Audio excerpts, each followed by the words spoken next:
Good morning बच्चों। अभी हमने और आपने मिलकर के एक कहानी लिखी। अब इस कहानी को एक बार पढ़ लेते हैं।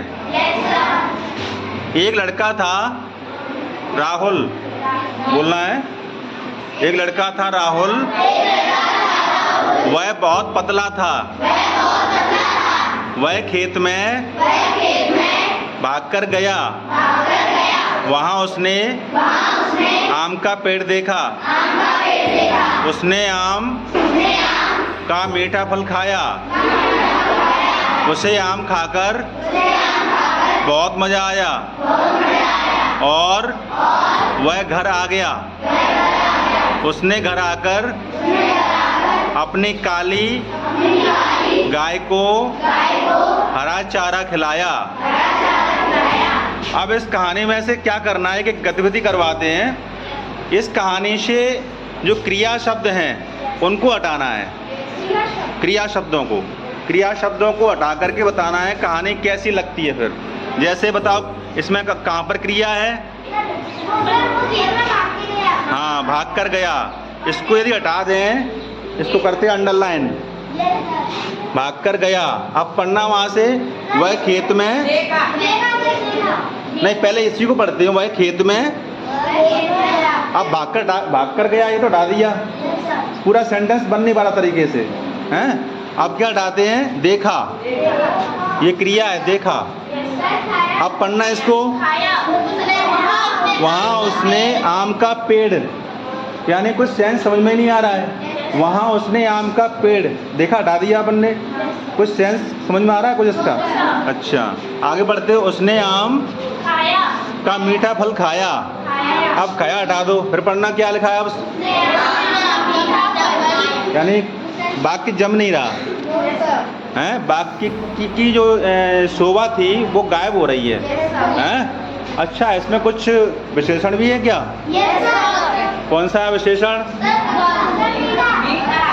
ये पतला, हाँ, इसको जरा हटाना विशेषण को। वह बहुत था, ये भी नहीं जम रहा, ये भी नहीं जम रहा। वह बहुत था, वह बहुत था, क्या था? हैं? यानी वाक्य में मजा नहीं आ रहा पढ़ने में। तो आपने देखा कि यदि क्रिया शब्दों को, विशेषण को हटाने के बाद वाक्य में जो शोभा थी वो गायब हो गई, यानी कहानी में आनंद नहीं आ रहा। तो आप मुझे ये बताओ बच्चों, तो आपने कहानी को देखा और इसमें से क्या किया? क्रिया शब्दों को और विशेषण को निकाल करके पढ़ा, तो कहानी में मज़ा नहीं आया। अब मैं कुछ प्रश्न करता हूँ। यदि हमारी भाषा से, जो हम बोलते हैं भाषा, उस भाषा से क्रिया, विशेषण आदि को निकाल दें तो क्या होगा? भाषा में क्या हो जाएगा? कौन देगा इसका जवाब? जो रेड टी शर्ट पहने हुए हैं, रेड टी शर्ट, कौन कौन पहना है रेड टी शर्ट? अच्छा, एक सुबी और ऋषभ। चलो सुबी बेटा खड़े हो जाओ, बताओ इसका जवाब। यदि हमारी भाषा से क्रिया, विशेषण आदि को निकाल दें तो भाषा में क्या हो जाएगा? उसका कोई मतलब नहीं बनेगा, उसका कोई सेंस नहीं बनेगा और वो किसी को समझ नहीं आएगी। वेरी गुड, सिट डाउन, शाबाश। बताओ ऋषभ, क्या हो जाएगा? उसका कोई सेंस नहीं होगा और उच्चारण समझ में नहीं आएगा। अच्छा, कोई सेंस नहीं निकलेगा, कोई अर्थ, उसका अर्थ का अनर्थ हो जाएगा, यानी उसका कुछ अर्थ निकलेगा ही नहीं। हाँ, कौन बताएगा? हाँ, रेड। बताओ दीपक, चलो क्या हो जाएगा? सर, जैसे कि अर्थ तो अनर्थ हो सकता है और जैसे कि चलो okay, seat down, very good, शाबाश। मेरा अगला प्रश्न ये है, और इसको कौन देगा जवाब ये बाद में बताऊंगा मैं। पहले प्रश्न सुन लो, उसको विचार कर लो, सोच लो, समझ लो, ठीक है? प्रश्न ये है कि भाषा में अलग अलग प्रकार के शब्दों जैसे संज्ञा, सर्वनाम, क्रिया, विशेषण आदि का क्या महत्व है? भाषा में, अपनी भाषा में संज्ञा, सर्वनाम, क्रिया, विशेषण आदि का क्या महत्व है?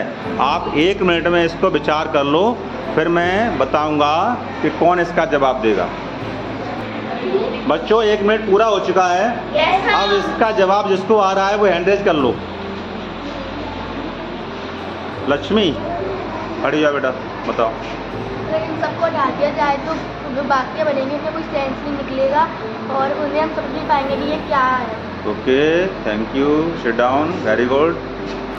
जानवी बताओ बेटा। यदि हम भाषा में से संज्ञा सर्वनाम विशेषण या क्रिया को हटा देंगे तो उसका कोई मतलब नहीं निकलेगा और वो किसी को समझ नहीं आएगी। Okay, very good, sit down. और कौन है?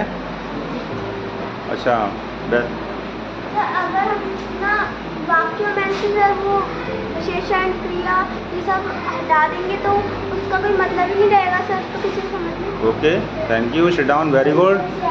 और कौन देगा जवाब? हाँ, दीपक। शुभी, हाँ बेटा बताओ। सर यदि हम भाषा में से संज्ञा सर्वनाम क्रिया या फिर क्रिया विशेषण को निकाल देंगे तो उसका कोई भी अर्थ नहीं निकलेगा और वो किसी को समझ नहीं आएगा। Okay, very good. मेरा एक अंतिम प्रश्न और है। Yes sir. मैं पूछ सकता हूँ? Yes sir. अपनी बात को कितने तरीके से बता सकते हैं? अपनी बात को कितने तरीके से बता सकते हैं? आप 1 मिनट में उसका विचार कर लो, फिर मैं इसको पूछूंगा।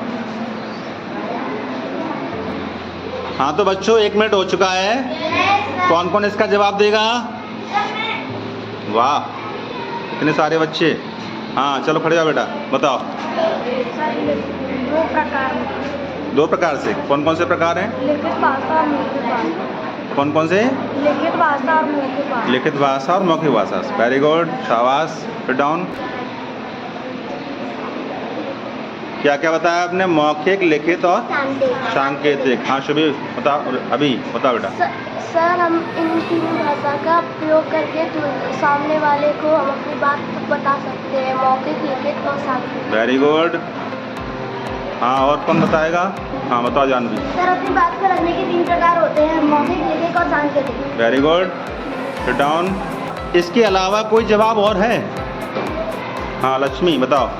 सर हम मौखिक से बोलकर और लिखित से लिखकर और सांकेतिक से इशारे करके हम अपनी बात। वेरी गुड, इसने पूरा डिफाइन कर दिया कि मौखिक में अपन बोलते हैं और लिखित में लिखते हैं और सांकेतिक में इशारे के द्वारा। सांकेतिक में क्या होता है?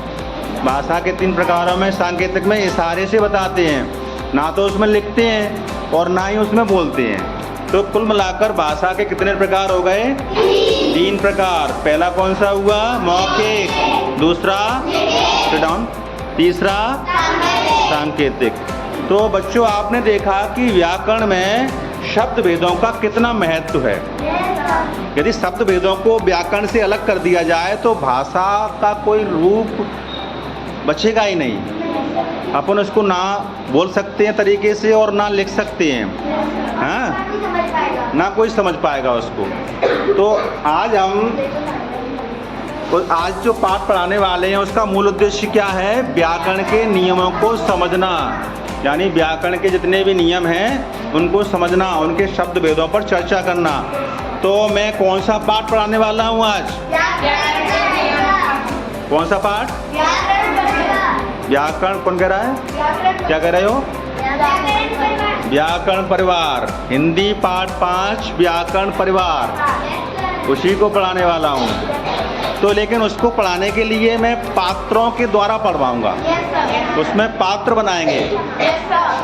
एक कोई संज्ञानंद बन जाएगा, एक कोई क्रिया देवी बन जाएगा, इस तरीके से पढ़वाएंगे हैं? ओके, तो आपको कैसा लगा? अच्छा लगा? Thank you.